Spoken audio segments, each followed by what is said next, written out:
This is Bill Kerwin, and at 63 years of age, he's skippered more successful naval missions than anyone else in Australia. You'd think he'd be a national hero, and he probably would be, if people were 1/144th of actual size. This is called big gun warship combat, and it uses ships and models at 1/144 scale. Well, the hobby is about replicating naval warfare, surface action between capital ships and transports. We have two sides, the Allies and the Axis, and we have convoys which one side protects and the other side attacks, and then we reverse the procedure. This is the Vichy French battlecruiser Strasbourg. This was Vichy France. They were quite evil, weren't they, Bill? Is that any indication of your character? No, yes. I think, you know, I think most fellas like to be involved in something a little bit destructive. Most skippers start out with an unarmed transport, which costs about $200. Eventually, though, they tire of touring the bottom of dams and start installing firepower. Bill's battle cruiser is worth about $2,500. He took me on a tour below deck. The whole idea is that you cannot build a ship that doesn't sink, not in this hobby. We basically get a fiberglass hull, and then we cut these windows out that you can see on the side. So we have struts, we have a rib cage like that with open areas, and then we plank it with balsa. On the gunnery side, this is a gas bottle that contains CO2. It comes out, it's reduced through a regulator.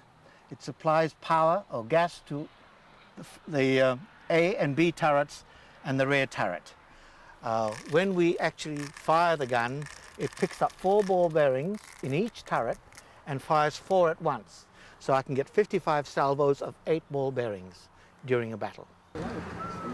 The competitors are filling up with carbon dioxide, the gas of death, except for plums. Finally, it's time for battle.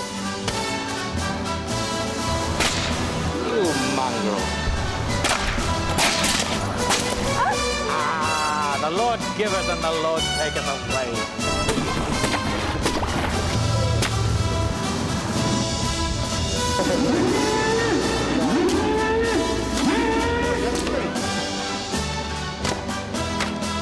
On who's the next mongrel?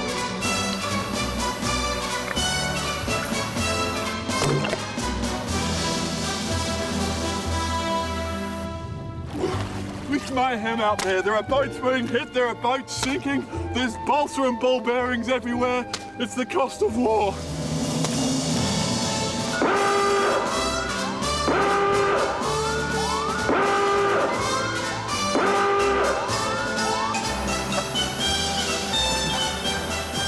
I slunk through the shallows following the battle.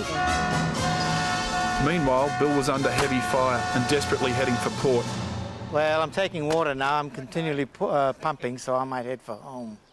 But he didn't quite get there. His shallow water rescue counting as a sinking.